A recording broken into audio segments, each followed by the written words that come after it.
ಕಳೆದ ಲೋಕಸಭಾ ಚುನಾವಣೆ ವೇಳೆ ನಾನು ಗೆದ್ದರೆ ಮೇಕೆದಾಟು ಯೋಜನೆಗೆ ಕೇವಲ 5 ನಿಮಿಷದಲ್ಲಿ ಅನುಮತಿ ಕೊಡಿಸುತ್ತೇನೆ ಎಂದು ಎಚ್.ಡಿ. ಕುಮಾರಸ್ವಾಮಿ ಜಿಲ್ಲೆಯ ಜನತೆಗೆ ವಾಗ್ದಾನ ಕೊಟ್ಟಿದ್ದರು. ಆದರೆ 2 ವರ್ಷವಾದರೂ ಯೋಜನೆಗೆ ಅನುಮತಿಯೂ ಇಲ್ಲ, ಬಜೆಟ್ನಲ್ಲೂ ಮಂಡ್ಯ ಜಿಲ್ಲೆಗೆ ಏನೂ ಇಲ್ಲ ಎಂದು ಶಾಸಕ ಕೆಎಂ ಉದಯ್ ಕೇಂದ್ರ ಸಚಿವ ಕುಮಾರಸ್ವಾಮಿ ವಿರುದ್ಧ ವಾಗ್ದಾಳಿ ನಡೆಸಿದರು. ಮದ್ದೂರು ತಾಲೂಕಿನ ಹಳ್ಳಿಕೆರೆ, ಕೆ. ಬೆಳ್ಳೂರು ಗ್ರಾಮಗಳಲ್ಲಿ ಸಿಸಿ ರಸ್ತೆ ಮತ್ತು ಚರಂಡಿ ಕಾಮಗಾರಿಗಳಿಗೆ ಚಾಲನೆ ನೀಡಿ ಅವರು ಮಾತನಾಡಿದರು. ಲೋಕಸಭಾ ಚುನಾವಣೆ ವೇಳೆ ಮೇಕೆದಾಟು ಯೋಜನೆಗೆ ಕೇವಲ 5 ನಿಮಿಷದಲ್ಲಿ ಅನುಮತಿ ಕೊಡಿಸಲಾಗುವುದು ಎಂದು ಎಚ್.ಡಿ. ಕುಮಾರಸ್ವಾಮಿ ಜಿಲ್ಲೆಯ ಜನತೆಗೆ ಮಂಕುಬೂದಿ ಎರಚಿ ಅಭೂತಪೂರ್ವ ಗೆಲುವು ಸಹ ಸಾಧಿಸಿದರು. ಆದರೆ 2 ವರ್ಷವಾದರೂ ಮೇಕೆದಾಟು ಯೋಜನೆಗೆ ಅನುಮತಿ ಇರಲಿ, ರಾಜ್ಯಕ್ಕಲ್ಲ, ಮಂಡ್ಯ ಜಿಲ್ಲೆಗೂ ನಯಾ ಪೈಸೆ ಇಲ್ಲ ಎಂದು ವ್ಯಂಗ್ಯವಾಡಿದರು. ಕೇಂದ್ರದ ಬಿಜೆಪಿ ಸರ್ಕಾರ ಮೊನ್ನೆಯಷ್ಟೇ ನಡೆದ ಬಜೆಟ್ನಲ್ಲಿ ಪ್ರತಿ ಬಾರಿಯಂತೆ ರಾಜ್ಯದ ವಿರುದ್ಧ ಮಲತಾಯಿ ಧೋರಣೆ ಅನುಸರಿಸುತ್ತಿದ್ದು ಖಾಲಿ ಚೆಂಬು ನೀಡಿದೆ. ಇನ್ನು ಕೆಲ ದಿನಗಳಲ್ಲೇ ದೇಶದ ವಿವಿಧ ರಾಜ್ಯಗಳಲ್ಲಿ ಚುನಾವಣೆ ನಡೆಯಲಿದ್ದು ಅವುಗಳಿಗೆ ಭರಪೂರ ಅನುದಾನ ಬಿಡುಗಡೆ ಮಾಡಲಾಗಿದೆ. ಅತಿ ಹೆಚ್ಚು ತೆರಿಗೆ ಪಾವತಿ ಮಾಡುವಲ್ಲಿ ರಾಜ್ಯ ಸರ್ಕಾರ 2ನೇ ಸ್ಥಾನದಲ್ಲಿದೆ.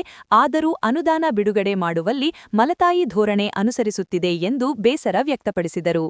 ಅವರು ಸಂಬಂಧಪಟ್ಟವರು ಬೇಕಾದಷ್ಟು ಜನ ನಿಮಗೆ ಸಿಗ್ತಾರೆ, ಭಾಳಷ್ಟು ಮಾತಾಡ್ತಿರ್ತಾರೆ ಬೇರೆ ಬೇರೆ. ಅಲ್ಲೇ ಕ್ವಶನ್ ಕೇಳಿ ಉತ್ತರ ತಗೋಬೇಕು ನೀವು.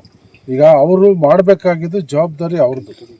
ನಮ್ಮ ತಾಲೂಕಲ್ಲಿ ಏನಾರು ಮಾಡ್ಕೊಬರ್ಬೇಕಾದ್ರೆ ನನ್ನ ಜವಾಬ್ದಾರಿ, ನನ್ನ ಜನ ಗೆಲ್ಸಿದ್ದಾರೆ, ನಾನು ಜವಾಬ್ದಾರಿ ತಗೊಂಡು ಮಾಡ್ಕೊಬರ್ಬೇಕು.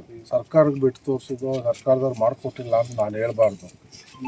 ಹಂಗೆ ಅವ್ರನ್ನೂ ಜನ ಗೆಲ್ಸಿದ್ದಾರೆ, ಸಚಿವರಾಗಿದ್ದಾರೆ. ಅವರು ತರಬೇಕಾಗಿದ್ದು ಕರ್ನಾಟಕಕ್ಕೆ ಮೊದಲನೇ ಆದ್ಯತೆ. ಅದ್ರ ಜೊತೆಗೆ ಅವರು ಪ್ರತಿನಿಧಿಸುವ ಮಂಡ್ಯ ಕ್ಷೇತ್ರ, ಇಲ್ಲಿಗೆ ಹೆಚ್ಚು ಒತ್ತು ಕೊಟ್ಟು ಬೇಕಾದಂಥ ವ್ಯವಸ್ಥೆಗಳನ್ನ ರೈತರಿಗೆ, ನಮ್ಮ ಯಂಗ್ಸ್ಟರ್ಸು, ನಿರುದ್ಯೋಗಿಗಳು ಭಾಳಷ್ಟು ಜನ ಇದೆ, ಅವ್ರಿಗೆಲ್ಲ ಉದ್ಯೋಗ ಕೊಡಿಸೋ ವ್ಯವಸ್ಥೆನೂ ಭಾಳಷ್ಟು ಯೋಜನೆಗಳು ಕೇಂದ್ರದಿಂದ ಬರುವಂಥವು ನಮಗೆ ಪೆಂಡಿಂಗ್ ಇದೆ.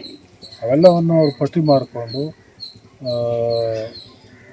ಸರ್ಕಾರಕ್ಕೆ ಗಮನಕ್ಕೆ ಕೊಟ್ಟು ತರಬೇಕಿತ್ತು. ಯಾಕಂದರೆ ಚುನಾವಣೆ ಟೈಮಲ್ಲಿ ಹೇಳಿದ್ದು ನಾನು ಕೇಳಿಸ್ಕೊಂಡಿದ್ದೀನಿ. ಮೇಕೆದಾಟು ಯೋಜನೆ 5 ನಿಮಿಷ, ಮೋದಿಯವ್ರಿಗೆ ಹಿಂಗೆ ಹೇಳ್ಬಿಟ್ಟು 5 ನಿಮಿಷದಲ್ಲಿ ಮಾಡಿಸ್ಕೊಬರ್ತೀನಿ ಅಂದರು. ಈಗ ಅವಕಾಶ 1.5 ವರ್ಷ ಆಯಿತು, ಬಜೆಟಲ್ಲೂ ಏನೂ ಕೊಡಲಿಲ್ಲ. ಅದ್ರ ಬಗ್ಗೆ ನೀವು ಅವ್ರನ್ನೇ ಕ್ವಶನ್ ಕೇಳಿ, ಜನ ಇದ್ರ ಬಗ್ಗೆ ಅವ್ರೇನು ತೀರ್ಮಾನ ಮಾಡಬೇಕು ಒಂದು ಯೋಚನೆ ಮಾಡ್ತಾರೆ. ಕೇಂದ್ರ ಬಜೆಟ್ ಬಗ್ಗೆ ಏನು ಹೇಳ್ತಾರೆ?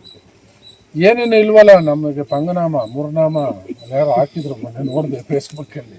ಮೂರ್ನಾಮನೆ ಕರ್ನಾಟಕಕ್ಕೆ, ಒಟ್ಟಾರೆ ಮಂಡ್ಯಕ್ಕೆ ಬಿಡಿ, ಕರ್ನಾಟಕಕ್ಕೆ ಮೂರ್ನಾಮ. ಸರ್, ಮೋರ್ ಎಸ್ಪೆಷಲಿ ತಾವು ಜಿಲ್ಲೆಗೂ ಏನೋ ಬರ್ತೀರಾ? ನೀವು ಹೆಂಗೆ ಬೇಕಾದ್ರೂ ಅರ್ಥೈಸ್ಕೊಳ್ಳಿ. ನನ್ನ ಏನು ಅಂದರೆ, ಜನ ನಮಗೆ ಜವಾಬ್ದಾರಿ ಕೊಟ್ಟು ಕೆಲಸದ ಮೇಲೆ ನಾವು ಅವರ ನಿರೀಕ್ಷೆ 100 ಇರ್ತದೆ. 100 ಮಾಡೋಕ್ಕಾಗದೇ ಅಟ್ಲೀಸ್ಟು ಅವ್ರ ಸಮಾಧಾನಕಾರ 20, 30, 50% ಆದರೂ ನಾವು ಕೆಲಸ ಮಾಡಬೇಕು. ಇಲ್ಲಾಂದರೆ ನಾವು ಇಂಥದಕ್ಕೆ ಬರಬಾರ್ದು. ನನಗೂ ಬೇಕಾದಷ್ಟು ಉದ್ಯೋಗಗಳು, ವ್ಯವಹಾರಗಳು ಇತ್ತು, ಆದರೂ ಎಲ್ಲನೂ ಬಿಟ್ಟು ನಿಂತ್ಕೊಂಡಿವಿ. ಯಾಕೆಂದರೆ ಜನರು ಜವಾಬ್ದಾರಿ ಕೊಟ್ಟಾಗ ನಾಳೆ ಅನ್ಬಾರ್ದು, ಬೆರಳು ತೋರಿಸ್ಬಾರ್ದು ನಮ್ಮ ಬಗ್ಗೆ. ಅದಕ್ಕೋಸ್ಕರ ನಾವು ಆ ಜವಾಬ್ದಾರಿನ ನಿಭಾಯಿಸೋಕ್ಕೆ ಪ್ರಾಮಾಣಿಕವಾಗಿ ಪ್ರಯತ್ನವನ್ನು ಮಾಡ್ತಾಯಿದ್ವಿ. ಈಗ ಅಬಕಾರಿ ಸಚಿವರು ರಾಜೀನಾಮೆ